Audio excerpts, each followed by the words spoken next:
5 టెస్టుల సిరీస్ కోసం ఇంగ్లాండ్ జట్టు భారత పర్యటనకు విచ్చేసిన విషయం తెలిసిందే. ఇప్పటికే హైదరాబాద్లోని రాజీవ్ గాంధీ ఇంటర్నేషనల్ క్రికెట్ స్టేడియంలో జరిగిన తొలి టెస్టులో టీమిండియా ఓటమి పాలైంది. మ్యాచ్ ఆరంభం నుంచి ఇంగ్లాండ్పై ఆధిపత్యం చెలాయించిన టీమిండియా అనూహ్యంగా ఓటమి పాలైంది. దీంతో 5 టెస్టుల సిరీస్లో ఇంగ్లాండ్ 1-0తో ముందంజలో ఉంది. ఇక మిగిలిన 4 టెస్టుల్లో సత్తా చాటాలని రోహిత్ సేన భావిస్తోంది. ఈ సిరీస్లో విజయం సాధిస్తేనే వరల్డ్ టెస్ట్ ఛాంపియన్షిప్ 2025 పాయింట్ల పట్టికలో ముందుకు వెళ్తోంది టీమిండియా.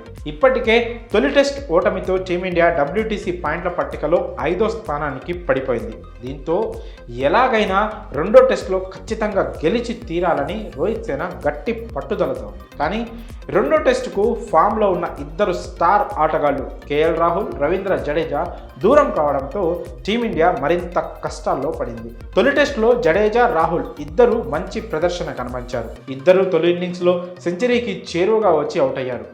ఇప్పుడు ఇద్దరు రెండో టెస్టుకు గాయాలతో దూరం అయ్యారు. దీంతో వారి ప్లేసుల్లో సెలెక్టర్లు ఓ ముగ్గురు యువ ఆటగాళ్లను జట్టులోకి తీసుకున్నారు. వారిలో డొమెస్టిక్ క్రికెట్లో కోహ్లీగా పేరొందిన ఓ చిచ్చర పిడుగు లాంటి ఆటగాడు కూడా ఉన్నాడు. చాలా కాలంగా దేశవాళీ క్రికెట్లో అదరగొడుతున్న అతనికి ఎట్టకేలకు టీమిండియా నుంచి పిలుపు వచ్చింది.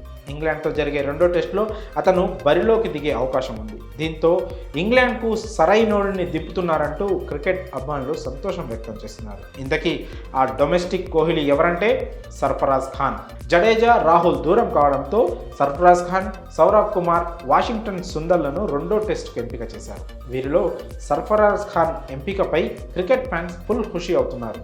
ఎందుకంటే అతని డొమెస్టిక్ రికార్డ్స్ ఆ రేంజ్లో ఉన్నాయి. నిజానికి సర్ఫరాజ్ ఎప్పుడో ఎంపిక కావాల్సింది, కానీ ఇప్పుడు అతనికి అవకాశం వచ్చింది. సర్ఫరాజ్ దేశవాళీ క్రికెట్లో ఎంత అద్భుతంగా ఆడుతున్నాడో తెలుసుకోవడానికి జస్ట్ అతని 3 రంజీ సీజన్లు చూస్తే చాలు. 2019-20 సీజన్లో 6 మ్యాచ్లు ఆడిన సర్ఫరాజ్ 154.7 సగటుతో 928 పరుగులు చేశాడు. అందులో 3 సెంచరీలు, 2 హాఫ్ సెంచరీలు ఉన్నాయి. ఇక 2021-22లో 6 మ్యాచ్లు ఆడి 122.8 సగటుతో 982 పరుగులు చేశాడు. అందులో 4 సెంచరీలు, 2 హాఫ్ సెంచరీలు ఉన్నాయి. ఇక 2022-23 రంజీ సీజన్లో 5 మ్యాచ్లు ఆడి 107.8 యావరేజ్తో 431 పరుగులు చేశాడు. అందులో 2 సెంచరీలు, 1 హాఫ్ సెంచరీ ఉంది.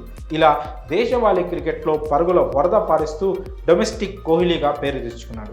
ఇప్పుడు తన టాలెంట్ను టీమిండియాలో చూపించి తన ప్లేస్ను పర్మనెంట్ చేసుకునేందుకు సిద్ధమవుతున్నాడు సర్ఫరాజ్ ఖాన్.